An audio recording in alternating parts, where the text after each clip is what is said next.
Welcome to genXup. I'm your host, Grant Porter, and thanks for joining me today.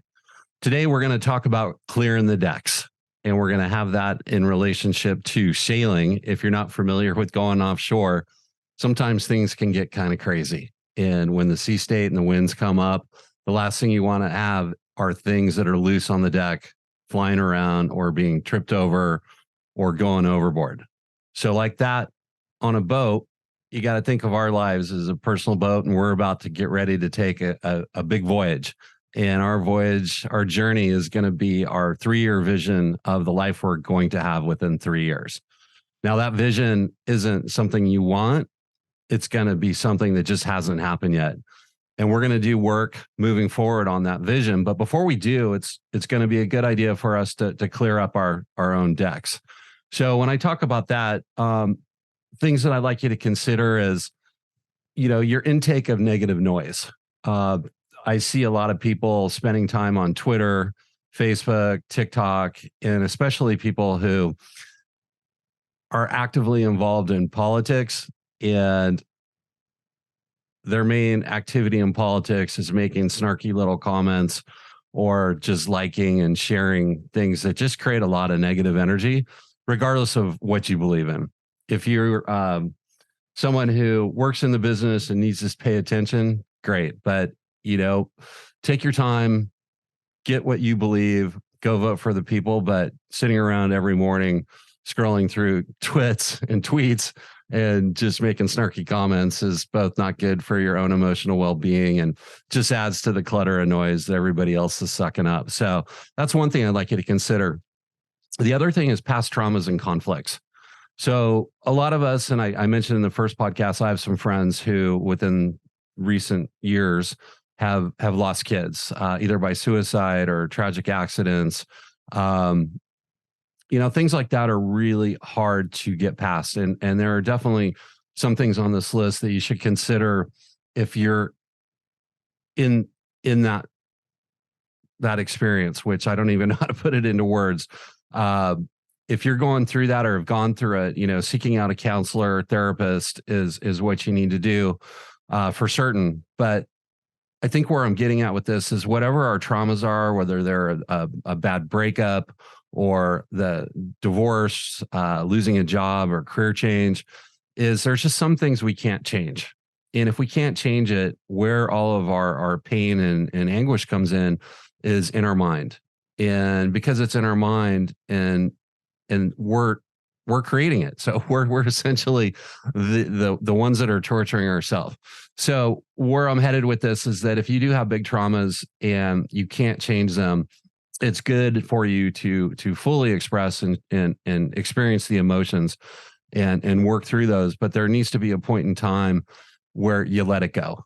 And where I've functioned in this space before is usually I'd pick an anniversary. Carry the emotion really big up to that anniversary, whether it's a birthday, if it's a person. I know when my little brother committed suicide when I was much younger, I carried that for way too long, years, actually. It really drove me nuts because I felt like I could have done something when in fact, there's no way I could have changed anything. But if I would have known then what I know now, I would have said, okay, for a year, I'm going to feel this. And on his birthday, the next birthday, I'm going to let it go. A romantic relationship. I went through a rough breakup not too long ago with someone that meant a lot to me. And I carried it pretty heavy. And I had made a conscious decision to take it all the way to what would have been our 7th anniversary. And the way I worked through it was to go to the place we met. I brought my journal and I sat and I wrote down all the things that I had experienced and that I appreciated, and had a glass of wine. And when I closed the journal, I said goodbye. That was a tough thing to do, but that's how I work through my emotional grief. So maybe there's some things inside of that you too could consider. Same thing with conflicts. If you've got a grudge or you're holding something, between a sibling or other family members or an old friend, try to let it go. The other thing is unhealthy habits and behaviors. So whatever your habits and behaviors are that aren't serving you, oversleeping, you're drinking too much, you're smoking, anything that just you recognize is out of alignment with, your core values and who you really see your authentic self as being, uh, start working on getting those out of your life. The other thing is toxic relationships. So if you got somebody in your life who's emotionally abusive or physically abusive, which is another whole story that, that requires professional help. But if there are toxic people in your life, get them out. They got to go. Same thing on your social media threads. If you got people in your life that are posting things that are just kind of ringing you up emotionally, or making you unhappy or making you sad as you read whatever they did, unfriend or unfollow them. Just let it go. Also, really consider if you have a fear of failure or the fear of unknown. A lot of times we can get stuck trying to move forward, but our fear just compounds it because we don't want to take the action because it's scary, and everything's going to be scary that's new and unknown. But once you get into it for a little while, it generally starts to feel a lot easier. Going back to the sailing metaphor, I do a lot of sailboat racing up in San Francisco Bay and on little race boats called Melgus 24s. And we'll get some big winds up there and the boats go really fast. And I know every regatta that I've ever been in, it's like that first hour is just scary. It's stressful. And by the second hour, it's just a blast. You're having fun. You don't have that sense of fear. You now know what's going on and what to expect. So that's something to consider. Another thing that I always struggled with was perfectionism and unrealistic expectations. So with perfectionism, I've learned now to ready, shoot, aim was what I was trying to say. I got it backward. I'm a little dyslexic this evening. It was a long weekend with the new year. But yeah, so if you're a perfectionist and you're really working hard to make things perfect, but you're never getting them done, just remember, ready, shoot, aim. And as you move through whatever the task or thing you're working on, you can always come back and revise it. Sort of like what I'm going to do with this podcast and video on a couple of the little rough edits. The other thing is limited beliefs and self-doubt. If you don't believe you can do it and you doubt yourself, you won't do it. Whereas if you know that your goal, your vision in 3 years from now, you have absolutely total confidence it's going to happen. And it's just a vision or a reality that's not yet experienced.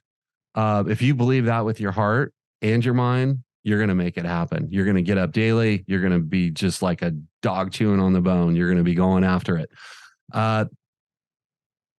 Another thing to consider is procrastination or avoidance. I know that taxes and bills and paperwork, for me, I lend myself more to the creative side of work. I like building, making things better. But when it comes to bookkeeping, going through files, I hate it. And I put it off and I put it off and I put it off.